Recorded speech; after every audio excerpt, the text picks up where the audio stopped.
이재명 전 실장. 비서실장 전영수 씨 죽음에 관한 내용에 대해서 우리가 송 작가 TV다운 해설을 좀 해보고, 음모론이라는 거죠. 음모론 아니죠. 아닙니까? 송 작가식의 제대로 된 해석과 분석을 여러분한테 해드린 다음에 그와 관련된 나머지 얘기들을 풀어가도록 하겠습니다. 왜 음모론이라고 얘기해요? 세오의 얘기를. 그래, 넌 참 무모한 놈인 것 같아.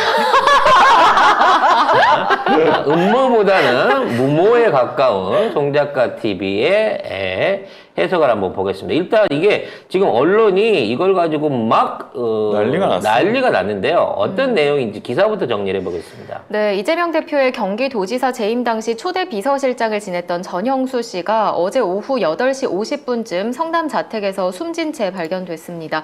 경찰은 이 전 씨가 극단적 선택을 한 걸로 보고 자세한 경위를 조사하고 있는데요.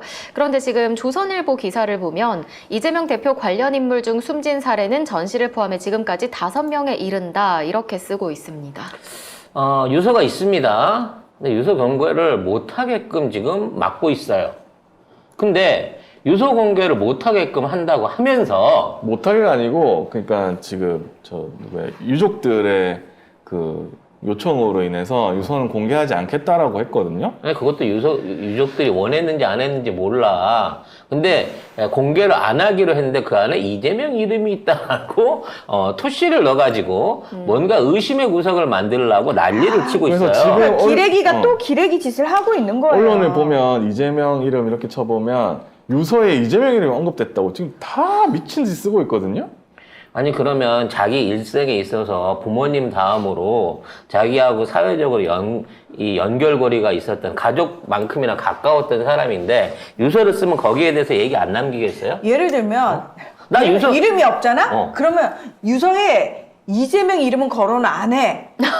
라고 용의적 아, 뭐 이런 그러겠죠. 식으로. 왜 이재명은 피해. 뭐 이런 식으로 썼겠지. 아니면은 이재명 거론 안 한 것 자체가 사실은 이재명하고 관계가 안 좋았기 때문이다. 뭐 이런 식으로 몰고 가겠지. 거론 안 한 이유는 이런 식으로. 근데 다른 언론은 안 하는데 뉴스웍스라는 곳이 뭐라고 하냐면 열심히 일했을 뿐인데 일만 했을 뿐인데 검찰 수상 대상자가 돼서 나는 억울하다 이거를 여기만 썼어. 다른 데는 이재명 이름 언급 이거밖에 없거든요. 그리고 공개 안 해 이거밖에 없거든. 근데 여기는 이걸 썼어요. 근데 이 사안에 대해서 굉장히 이례적인 그 안 밝혀진 뉴스가 있습니다.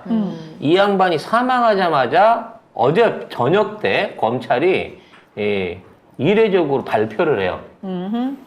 소환한 적도 없고 접촉한 적이 없다. 전영수 씨랑 접촉한 적이 없다라고 발표를 냅니다. 그게 아무도 안 물어봤거든? 근데 돌아가시자마자 검찰이 이걸 먼저 발표를 해요. 마치 도둑이 재발절이야. 근데 MBN 보도로 보면은 지난해 한 차례 검찰 소환했어요. 그리고 이 검찰 소환한 내용이 뭐냐면 그 성남FC 관련된 후원 내용이에요. 지금 이재명 대표를 가장 세게 옥죄고 있는 거죠. 현재로서는. 얘네들이 주장하는 가장 큰 뇌물하고 연관되어 있는 게 성남FC 기부금이거든요. 그러니까 어떻게든 엮어야만 하는 굉장히 중요한 증인인 거고, 추가로 아직까지는 안 했지만 대북송금 800만 불에 관한 것도 이 사람을 공범으로 적시를 하고 검찰이 조사를 하고 있어요.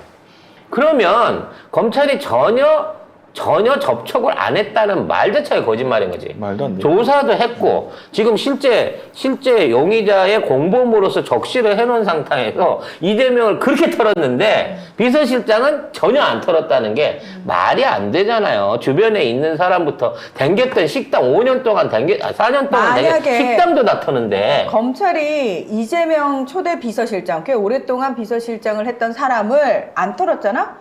그럼 검찰은 무능한 겁니다. 왜 가장 가까운 사람을 안 털어요?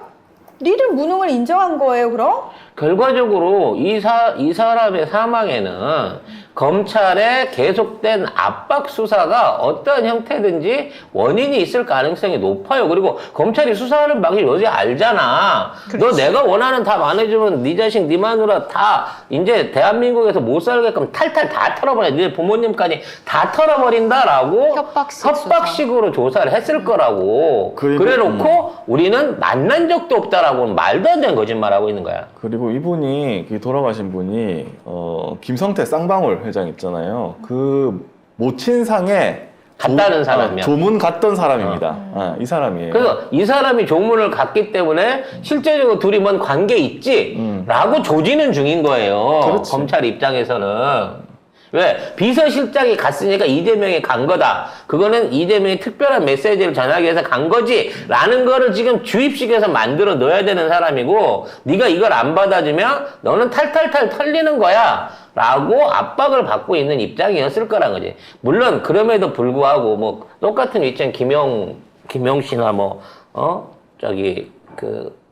다른 분들처럼 그냥 수감 생활 이겨낼 수도 있겠습니다만 그 압박을 못 이기는 분들도 있단 말이에요. 그래서 그렇죠. 자살하게 만든다는 겁니다.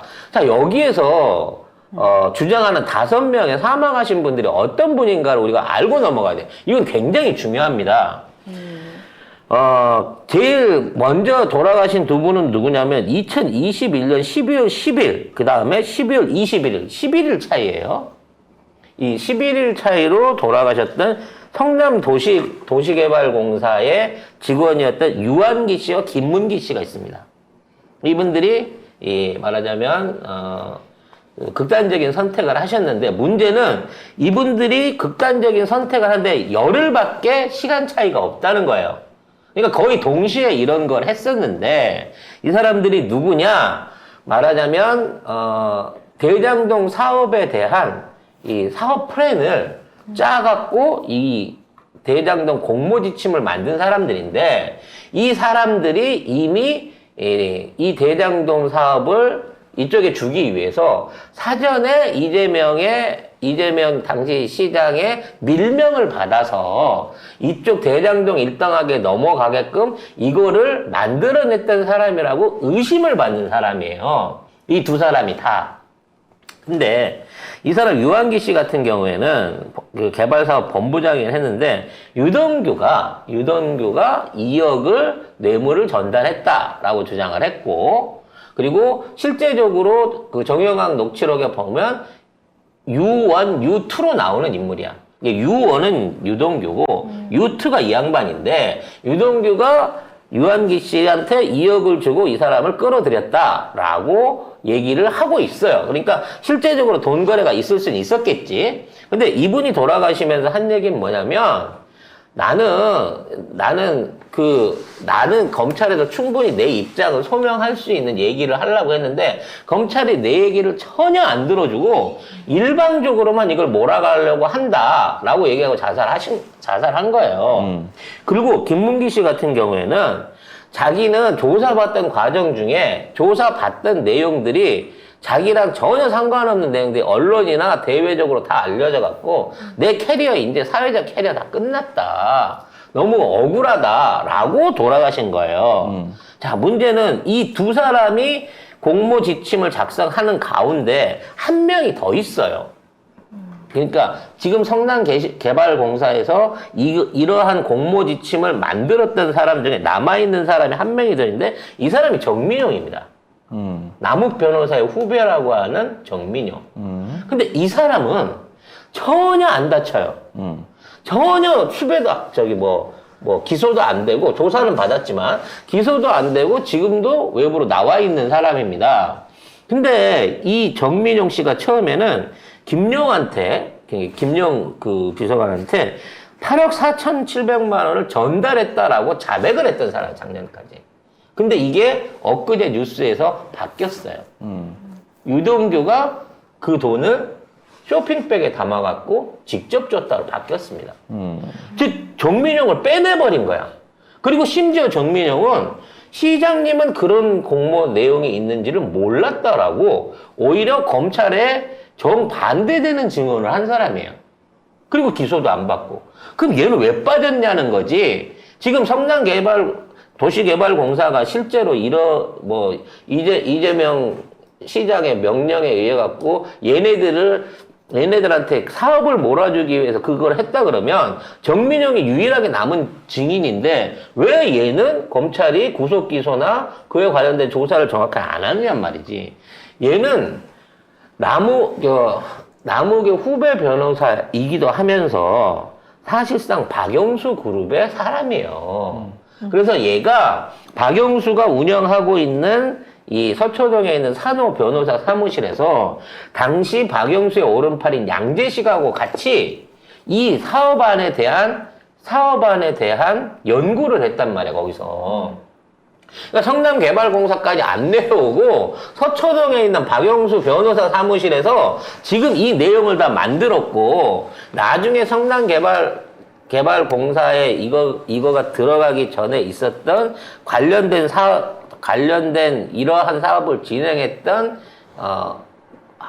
영어로 돼갖고 이름이 생각이 안 나요. 그 업체 자체가 실소유주가 성남개발공사 이전에 이거를 연구하고 있었던 실소유주가 사실은 양재식이었다라고 하는 얘기가 있단 말이야. 결과적으로 박영수 라인이었기 때문에 정민용은 빠져나가고 나머지 두 사람이 억울하게 검찰 수사를 받다가 열흘 만에 거의 동시인 시간에 유명을 달리하셨단 말이야. 그러면 이게 검찰이 잘못한 거야? 아니면 이재명 시장이 잘못한 거야? 아니 거기에 이재명 왜 이재명이 나와? 나올 이유가 없잖아. 뭐가 있어요? 그럼 나머지 사람들은 누구냐?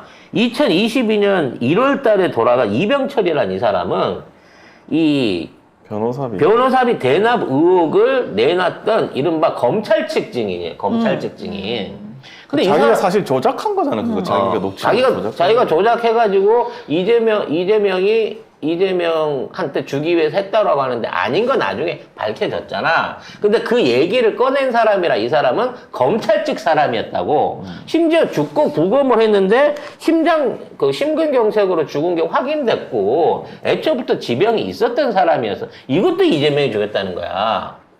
아니 참, 어이가 없네. 아니 송 작가님 얼굴이 술톤이 된 게 우리 때문이야? 니들이 속을 새기니까 내가 술을 먹지. 정말 어이가 와, 없네요. 정말 아니, 검새 같네. 그리고 하는 소리가. 또 있어. 네 번째 죽었다고 하는 사람도 배모 씨라고 말하자면 법인카드 관련해가지고 검찰 측에 유리한 증언을 하고 있는, 그리고 지금도 그걸 통해갖고 이 시장의 부인 관련해가지고 법인카드 의혹을 끌고 가고 있는 그 비서관인 배모 씨의 지인이야. 그러니까 사실은 이재명과 아무 상관이 없는 사람이거든. 그렇죠. 근데 배모 씨의 지인인데 이 사람이 무슨 법인카드 관련된 뭐 증언을 했다든지 그런 것도 없이 그냥 배모 씨가 아는 사람이야. 근데 죽었어. 근데 이재명 측근이 죽었다는 거야. 관련을 시키는 거지 아예. 그러니까 아예 두 사람은 아예 그쪽이랑 관계도 없는 사람이고. 그러니까 두 사람은 검찰 속 사람인 거고 따져놓고 보면 네. 앞에 두 사람 검찰에 억압 수사를 받으면서 열흘 만에 유명을 달리한, 그리고 본인 스스로 검찰이 이렇게 나를 핍박하고 있다를 밝힌 사람인 거고. 그러면 검찰이 죽은 거잖아. 결국. 검찰이 죽인 거야. 이건 역시도 검찰이 죽인 거야. 그러니까 지네들이 지발저리니까 우리는 접촉도 한 일이 없다라고 거짓말부터 꺼내놓고 이지랄을 한다는 거지. 유서 까야 돼요. 그리고 그 사람 관련된 휴대폰 접촉한 사람들 일정 다 까야 됩니다. 만약에 유서에 검찰이 유리한 뭐가 있었다면 이거 안 나왔을까? 나왔겠죠. 근데 공개 안 하기로 했잖아요. 그리고 이거 공개 안 하기로 한 거 제가 봤을 때는 유족을 협박했을 수도 있다고 그럼. 생각해요. 그렇지. 검찰이. 그리고 제가 얘기를 들었는데 압수수색을 해가는 이유가 딴 게 아니래요. 그러니까 갤럭시는 뭐 30분이면 푸는 거고, 그래서 이제 아이폰은 못 푼다라고 얘기를 하는데 사실은 최근에 미국에서 FBI가 아이폰 풀었거든요.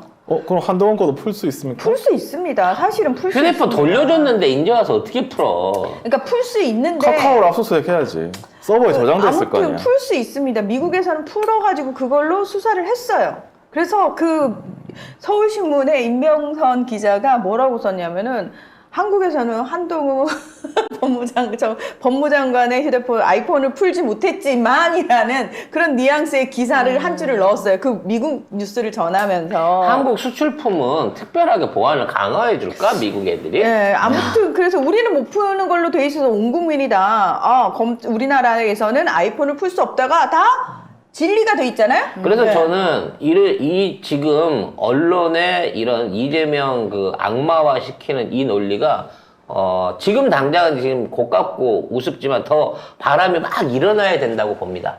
그리고 나서 까면 돼요. 어차피 지금은 디지털 증거가 다 남아있는 세상이고 이 양반의 행적이라든지 폰, 문제는 문자 얼마든지 찾아낼 수 있습니다.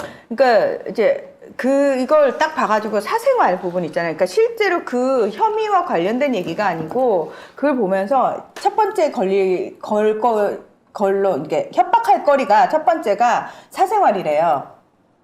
그러니까 뭐 내연 관계가 있다거나 불륜 관계가 있으면 그 100% 협박. 두 번째 자식 문제. 자식 관련해가지고 걸면은 이것도 되게 자식, 치명. 부모 뭐 이거 다 건드는 거야. 털리지. 그러니까 지금 사실 없는 것도 이분 만들어내는 같은 거야. 경우는 자살을 했잖아요. 끝까지 가족을 보호하고 싶었을 수도 있고 본인이 억울하고 있고 뭐 여러 가지 이유가 있겠지. 근데 사실은 가족들 입장에서는 마른 하늘에 날벼락이 떨어진 건데 이 상황에서 검찰이 이거 공개하시면은 여기 가족들 안전 저희가 담보 못합니다라는 말만 한마디 해도 가족들은 벌벌벌벌 떨 수밖에 없는 상황이 된다라는 거예요. 우리나라 역사를 통틀어 갖고요. 주군의 비밀을 지키기 위해서 목숨을 끊은 장수 하나 있었습니까? 우리나라 사람들은 절대 그런 짓 안 해요. 일본 애들은 그게 무슨 뭐 직업 문화나 어떤 이런 게 있어서 뭐 할복도 하고 중간에 있는 관리자나 공무원들이 자살도 하고 그럼 또 덮어주기도 하고 일본은 그런 관행이 있지만 아니요. 그 관행에 대해서 잘못 알려줬어요. 제가 생각할 때 그거 할복해가지고 그거 지키기 위해서 할복한다고 했죠. 아니요. 저는 그거 전형적인 꼬리 자르기라고 생각합니다. 그러니까 네 지금 스스로 죽어. 일본 안에서 대부분 그런 꼬리 자르기로 해서 뭐 아베 그 뭐 토지 분양 사건이라든지 그 다음에 그 무슨 벚꽃놀이 그 전용 사건 이런 것들 전부 다 묻히거든. 근데 우리나라에는 그런 전례가 없어요. 스스로 목숨 끊은 전례 안에는 뭐 주군에 대한 의리를 지키는 것보다는 억울해서 내지는 억지로 자살을 강요하는 거죠. 협박을 받아서 그런 거야. 그런 식으로 따지면 이낙연이 주변에 있는 비서관들 몇 명이나 죽었습니까? 홍준표 조사할 때도 5명이나 죽었어요. 이낙연 관련해서 4명이 넘게 죽었습니다. 미술관 관련한 거 할 때, 그 다음에 표 조작한 거, 그러니까 대의원 표들 매수한 거 관련해갖고 할 때, 이런 것들 다 이게 그런 식으로 해갖고 넘어갔고요. 그리고 심지어 이낙연은 그것 때문에 당선 무효용 피해가요. 도지사 선거 때. 맞아요. 대의원 표 매수한 게 확인했는데 담당자가 죽으니까 그걸 피해갑니다. 지금 있는 이 사례는 이재명 대표가 억울하거나 사주할 수 있는 사례가 아니고요. 검찰이 지들이 이재명 대표를 잡다가 이제 이런 상황까지 만들어 놓고 나서 면피 씌우려고 이 지랄을 하는 거예요. 이제 언론 계속 떠들어봐요. 어느 시점에 가서 그럼 특검합시다. 라고 나서면 됩니다. 정말 이렇게 억울한 죽음이 더 있으면 안 되니까 이분이 왜 돌아가셨는지 제대로 밝혀봅시다 하고 국정조사를 하든 특검을 해보면 돼요. 지금 뭐 대표님 내려놓으시죠라고 하는 보도 엄청나게 나오고 있거든요. 되게 웃긴다. 나는 이거 못 믿어. 맞아. 공개 아니 이걸 못하잖아. 공개 안 한다면서 이걸 어떻게 믿어요? 아니 근데 저는 언론이 너무 나쁘다고 생각하는 게 이렇게 자극적으로 팩트체크도 제대로 안 하면서 어쨌든 이재명 대표 때문에 여러 사람이 죽었다는 식으로 프레임을 씌우는 거잖아요. 이렇게 돼서 나중에 만약에 유서가 공개돼서 검찰의 무리한 수사 때문이다라고 해도 사람들한테는 이미 씌워져 있어요. 그렇지. 프레임이. 나중에 그러니까 안 보지. 우리는 나중에 계속 설명을 해줘야 된단 말이에요. 그거 아니었다고. 윤석열이 대선 후보 때 홍준표가 그런 거 물어봤어요. 이제 홍준표 그쪽 안에서도 네 검사하다가 나 조사하다 옛날에 5명, 6명 죽이지 않았냐? 또 뭐 한둘입니까? 그 고래고기 사건 조사하다가 죽었던 수사관 A씨부터 시작해가지고 그런 거에 대해서 질문을 받으니까 윤석열이 뭐라 그랬는 줄 아세요? 아니 조사를 하다 보면 이것저것 많이 까게 되는데 그러다가 자기한테 불리하거나 혹시나 또 더한 거 나올까봐 겁이 나갖고 그래서 그런 선택을 하는 거지. 그건 뭐 수사적인 기법인데 어떡하냐는 식으로 이미 검찰이 그런 식으로 수사를 하고 있다고 제가 얘기를 했어요. 애초에 이런 거 전문이잖아.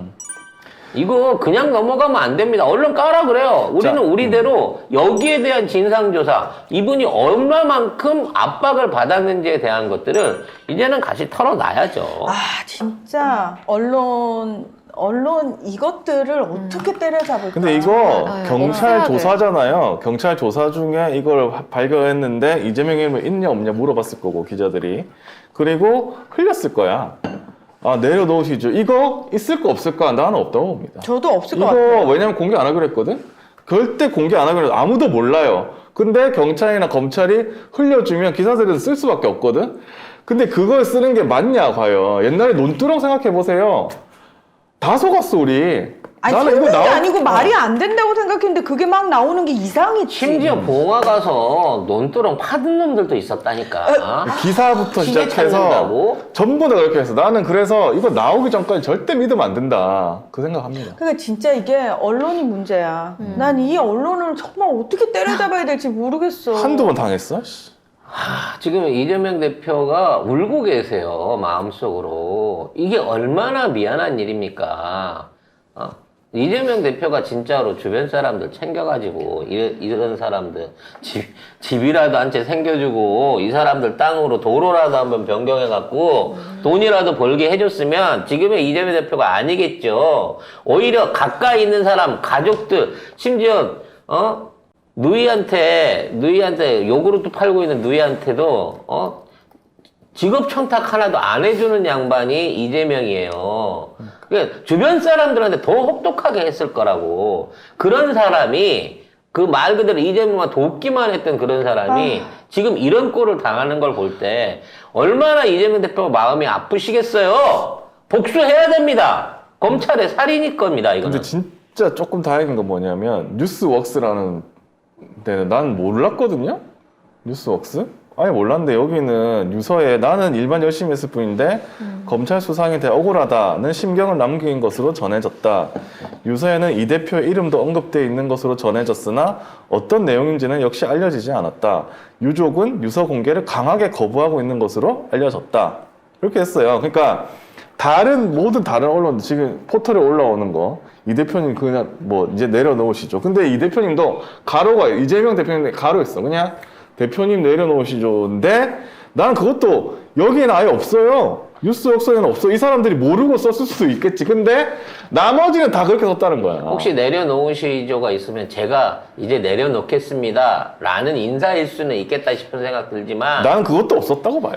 나도 나 없었다고 없었다고 보는데 봐. 이거 이런 공개하기 전에 내용들을 몰라. 갖고 언론 플레이를 하고 있고 이거를 가십으로 써내면 써낼수록 여기에 대한 진리는 더 필요한 거야. 만일 거기에 검찰한테 유리한 자료가 있으면 유족이 거부한다고 안 해? 압수수색을 해서라도 깔 놈들인데 당연하지. 검찰이 유리한 게 있었으면 이거 다 공개됐어요, 벌써. 국가기밀도 정치에 이용해 먹기 위해서 까는 놈들이에요. 남북대화 대화록도 까는 놈들이야, 무단으로. 그것도 조작해서 깔은 놈들이야. 심층은 조작해서. 자, 이 사안에 대해서는 일단 고인의 죽음이 안타깝고 그분이 얼마나 억울하셨을까라는 부분을 먼저 생각을 하고요. 저것들이 이렇게 찍고 까불지만 이게 역풍이 돼서 돌아갈 거라는 점도 여러분들이 최소한 이 방송을 듣는 우리들은 이해를 해야 된다라는 차원에서 먼저 얘기를 해봤습니다.